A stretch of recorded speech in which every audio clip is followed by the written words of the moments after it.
જીવનમાં લક્ષ્મી સંબંધી જાતે ચોખ્ખા રહી તેઓશ્રીએ જગતને એક અજાયબ આદર્શ દેખાડ્યું. તેઓશ્રીનું સૂત્ર, વેપારમાં ધર્મ ઘટે પણ ધર્મમાં વેપાર ન ઘટે, બંનેમાં આદર્શતા ઉઘાડી કરે છે. તેઓશ્રીએ એમના જીવનમાં અંગત એક્સપેન્સ એટલે કે ખર્ચ માટે ક્યારેય કોઈનો એક પૈસો પણ સ્વીકાર્યો નથી. પોતાના પૈસા ખર્ચીને ગામે ગામ સત્સંગ આપવા જતા, પછી તે ટ્રેનનો હોય કે પ્લેનનો હોય, કરોડો રૂપિયા સોનાના દાગીના તેઓશ્રી આગળ ભાવિકોએ ધર્યા, છતાં તેઓશ્રી તેને અડ્યા નથી. દાન કરવાની જેને ખૂબ જ દબાણપૂર્વકની ઈચ્છા હોય તેવાઓને લક્ષ્મી સારા રસ્તે, મંદિરમાં કે લોકોને જમાડવામાં વાપરવા સૂચવતા, અને તે વ્યક્તિની અંગત આવકની માહિતી તેની પાસેથી તેમજ તેના કુટુંબીઓ પાસેથી ચોકસાઈથી મેળવી બધાની રાજી ખુશી છે એમ જાણીને પછી હા કહેતા. સંસાર વ્યવહારમાં આદર્શપણે રહી સંપૂર્ણ વિતરાગ પુરુષ આજ દિન સુધી જગતે ભાળ્યો નથી એવો પુરુષ આ કાળમાં ભાળવા મળ્યો. એમની વિતરાગ વાણી સહજ પ્રાપ્ત બની. વ્યવહાર જીવનમાં આજીવિકા માટે લક્ષ્મી પ્રાપ્તિ અનિવાર્ય છે. પછી તે નોકરી કરીને કે ધંધો કરીને કે અન્ય કોઈ રીતે હો, પણ કળિયુગી ધંધો કરતાંય વિતરાગની વાટે કઈ રીતે ચલાય તેનો સચોટ માર્ગ પૂજ્યશ્રીએ પોતાના અનુભવના નિચોડ દ્વારા પ્રગટ કર્યો છે. જગતે કદી જોયો તો શું પણ સાંભળ્યો ના હોય એવો અજોડ ભાગીદારનો રોલ પોતે જગતને દેખાડ્યો. આદર્શ શબ્દ પણ ત્યાં વામડો લાગે, કારણ કે આદર્શતા એ તો મનુષ્યોએ અનુભવોથી નક્કી કરેલી વસ્તુ છે, જ્યારે આ તો અપવાદરૂપ આશ્ચર્ય છે.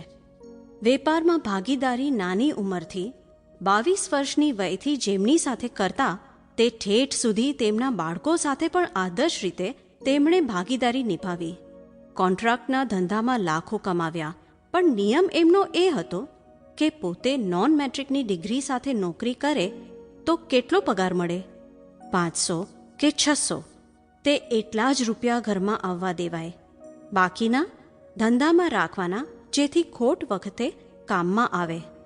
અને આખી જિંદગી આ નિયમને વળગી રહ્યા.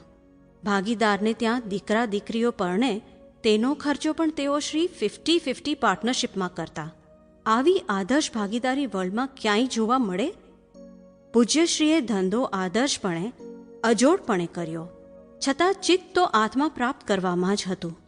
1958માં જ્ઞાન પ્રાપ્ત થયા પછી પણ વર્ષોના વર્ષો ધંધો ચાલુ રહ્યો, પણ પોતે આત્મામાં ને મન વચન કાયા જગતને આત્મા પમાડવામાં ગામે ગામ, જગતના ખૂણે ખૂણે પર્યટન કરવામાં વિતાવ્યા.